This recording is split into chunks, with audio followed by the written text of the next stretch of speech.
a long time. From TCU, if you would welcome Kurt Thomas.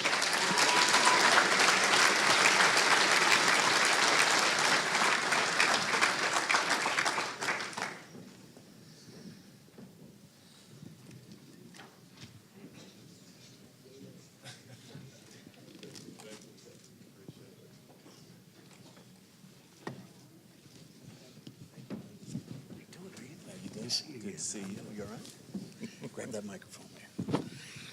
Good to see you again, Kurt. Good to see you. How y'all doing? All right. You look like you could still play. I try. Yeah? Try my best. How many years you played? 29, 30? How many was it in the NBA? I got 18 in. 18. An 18-year career. Did you ever think it would last that long? No. You know, my goal coming in when I was fortunate enough to get drafted was to play 10 years. Yeah. But then after I played 10 years, realized I didn't make enough money.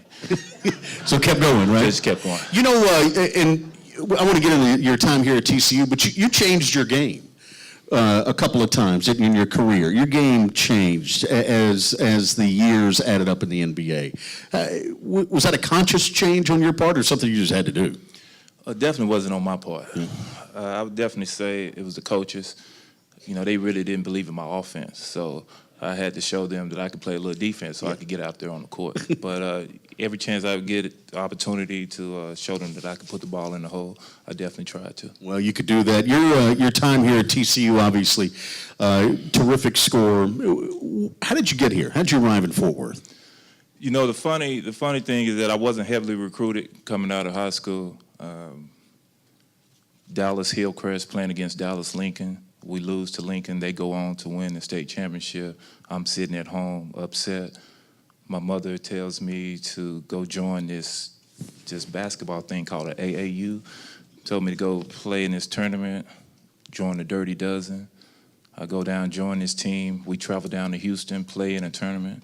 I'm not even starting. I come off the bench. I think the first game I scored like 27. Second game like 29. I think the third game was 23. And then a coach by the name of Gary Mendenhall, I caught his eye. And that's how it all started. Caught his eye. Yeah, you did. I bet, man, with that. You're playing in the Southwest Conference as it was winding down in the mid-'90s there. What was it like then? I think it was still a lot of talent spread out around the conference.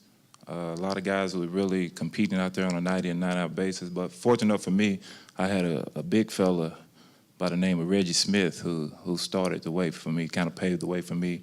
I got to see how hard he worked on the court, off the court, in the classroom, and then to see him get drafted. You know, after I saw him make it from small TCU, I said, hey, why don't I give it a try? Kurt, when you were here, you went through a coaching change, and Billy Tubbs comes in. And things changed a little bit as far as the style of play was concerned. How much did that help your game? Oh, that was big. You know, I don't know if a lot of you guys remember, I was a part of what they call slow-mo. Yeah. The slow-mo offense. And so we kind of bumped heads a lot because he always wanted us to work the ball, work the shot clock down, to the last 6, 8 seconds and then try to force up a shot. I didn't really agree with that, but, I just had to stick with it. But then when Billy Tubbs came in with that beautiful system, and it was just run and gun, full court press, and I was at the front of the press, got to show people I was in shape a little bit. And, it was just exciting, and that system was just perfect for my game. Did you lead the country in scoring and rebounding? Yes, sir. Wow. It's pretty amazing. Wasn't bad. Yeah, not bad. I had a lot of help, though. Yeah, you did have some help. I had a lot of help. And the difference is your rebounds weren't off of your misses, right? No, that's why I try to tell a lot of people that because I was never really considered the man. So for me to get rebounds, I had to depend on my teammates to miss a lot of shots. So when they would miss shots, I would just go out and rebound and then put it back in. And it worked out pretty good. Yes, sir. One thing we haven't talked to any inductee about, and we should have, are the referees. Did you ever get to know any of them? You have any favorite referee stories? Or? Well, for me, it seemed like I had a bullseye on my back. Every time they would blow the whistle, it seemed like they would always call my name or call my number to go along with that foul. But for me, I would say playing in the Southwest Conference tournament in Dallas, if you guys remember the Reunion Arena, playing in there, and I think I was chasing out the ball at half court, and I felt that the ball went out of bounds on the opposing team. I ended up sliding into the scores table. The referee called the ball out on me. I was upset. I grabbed the cords and threw them down.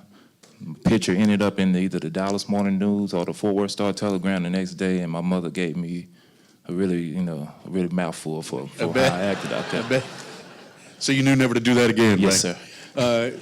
One last thing, that long and storied 18 years in the NBA. How did playing in the Southwest Conference and playing at TCU, how did that prepare you for that? For me, I don't know if a lot of people in here know this. For me, I kind of got off to a slow start in college. Didn't really play much my freshman year, just sat on the bench. Sophomore year, started to play a little bit, broke my ankle. Came back my junior year, broke it again. I redshirted. So my first 3 years here at TCU, I didn't really contribute that much to the athletic program. But come back my junior year, scored a few points. Then Billy Tubbs came, and I was able to lead the nation in scoring and rebounding. But the fact that I had all those injuries at the beginning of my career in college, and then to go into the NBA, and then my second and third year in the league, I broke my ankle 4 times in a period of 2 years. So a lot of people thought my career was over, but I ended up playing another 15 years. Just 15. Yeah. Just 15. Ladies and gentlemen, the latest inductee to the Southwest Conference Hall of Fame, Kurt Thomas. Good to see you, man. You're the best. You know that.